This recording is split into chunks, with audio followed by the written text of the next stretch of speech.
Hey everybody, this is Perch, and I'm going to kind of combine two stories into one here because one of the big stories that happened back was 2017 or 18, maybe it's 18.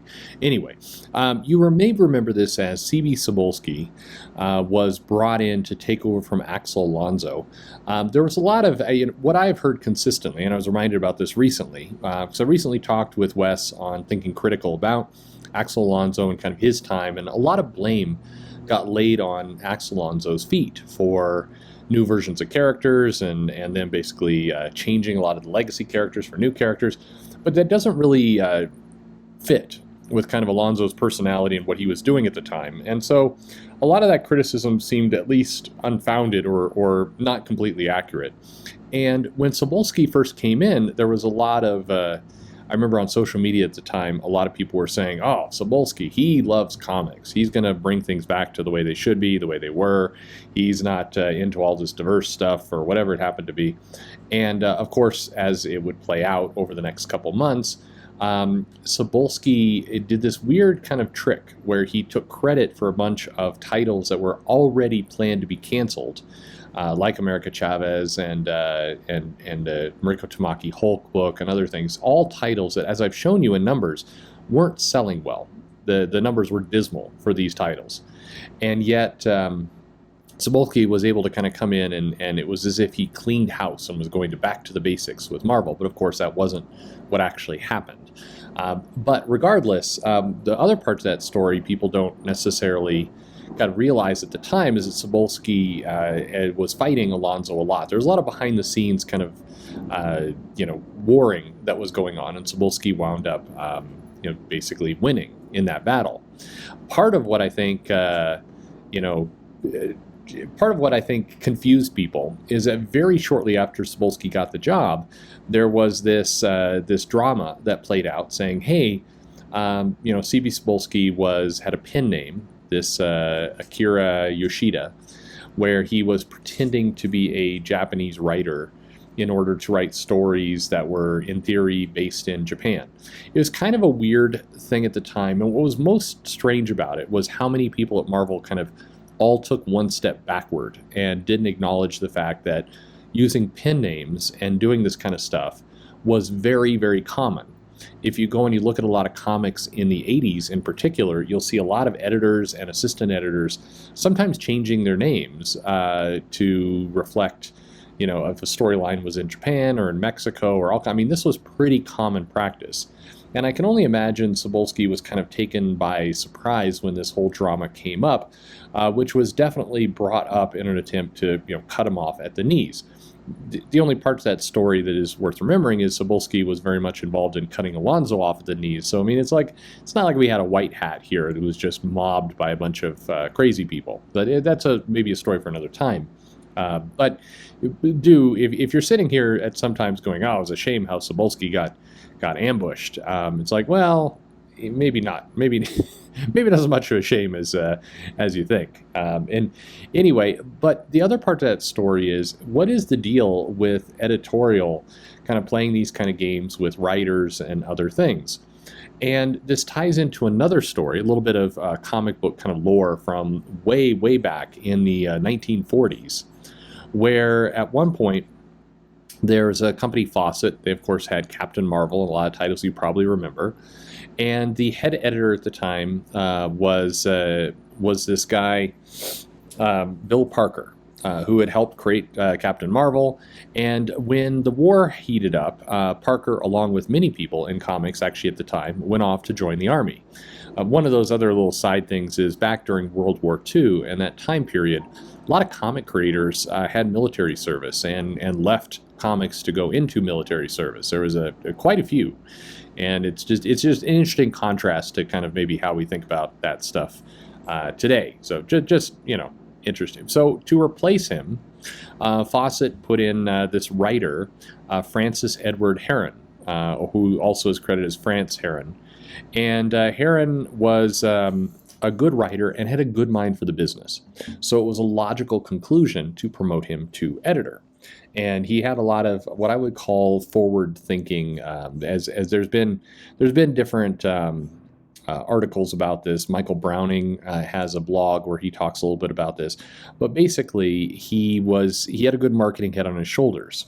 So as an editor, he was making choices about how the comics were laid out, where the price was, how to actually kind of put the lay out the cover in a way that really fit the newsstand.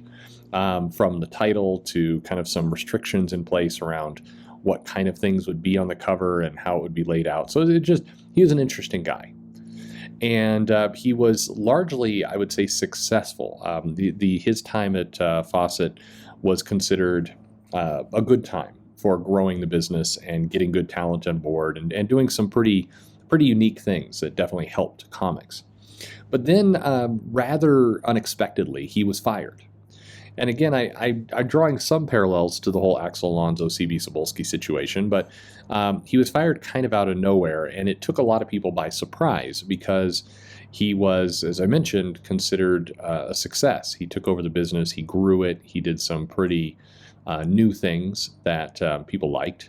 And so why is he getting fired? Well, it turned out that perhaps to make extra money. Here's where there's some difference to the stories. On one hand, we hear that he was trying to make some extra cash, which, given the general editorial pay, is not particularly surprising. On the other hand, we've heard that he was dissatisfied with the writers that were coming in to do the stories. So basically, what Herron did is he created pseudonyms. He then hired himself to write the stories, and then he paid himself a separate salary to actually, basically write his own stories. So as editor, he was picking writers for projects, no problem. That's what they normally do. The challenge is he was picking himself, and he was doing so secretly. It's unclear at this point whether maybe it would have been a good idea if he would have just been open about all this, saying, "Hey, I need to." I need to find a particular writing style and I'm not finding it, so I'm just going to do it myself. That probably would have gone okay. He wouldn't have gotten the extra paycheck, most likely, in that situation. But anyway, this it definitely got him fired. It was definitely seen as double dipping, and it was definitely seen as kind of one of these situations where, the pseudonym thing came back to bite him. And again, all kind of a shame because the stories were well received. The sales were going up. So here's a case of somebody who was successful, but was doing something kind of around the corner that people didn't care for, and it led to this. What to take away from all of this? As I draw it back to kind of the situation with Cebulski, I guess the point is, when you see these articles from companies saying, oh, we're shocked, I tell you, that C.B. Cebulski was Akira Yoshida. Nobody inside the company was shocked. Everybody knew this was an open secret. The interesting part is that in the comic business, this kind of stuff goes on all the time. And what strikes me is that the rules seem very, they seem to not be helping anyone. And what I mean by that is that you could make a rule saying, hey, this is not allowed. You cannot be an editor and kind of write for yourself in this way. Hey, our company is never going to use pseudonyms, never. But, I don't know. It's an awkward situation. This is where Perch's brain is grinding to a halt as he realized how he pronounced that last word. Anyway, I think that this weird, ambiguous state that comics has for its rules, and we see it with how they hire contractors, freelancers. We see it about how they have exclusive contracts. We see it about how they pay creators who create people, create characters, and then do they have royalties is very ambiguous. Maybe they get a check for $5,000. Maybe they get a thank you. Maybe they get nothing. Nobody really knows. It's interesting to note that these problems existed in comics dating all the way back to the 40s and probably before then, of a very kind of loose system that a lot of people within comics enjoyed and benefited from until it turned around to bite them in the ass, and then suddenly they want improvements and changes. But I found this whole dynamic interesting. The C.B. Cebulski Axel Alonso transition, I think, is a huge story in and of itself, and it's one of those areas where we haven't even begun to get the full picture. And this in the very interesting dynamic of Heron, I think is also it's just very, very interesting to see all these pieces work. Anyway, hope you've enjoyed that little memory lane kind of there, and curious about your thoughts. Should writers be able to hire themselves? What do you think about pseudonyms? Do you think that Cebulski was screwed? Do you think Alonzo was screwed? Let me know in the comments below. Like and subscribe, of course, and thanks for listening.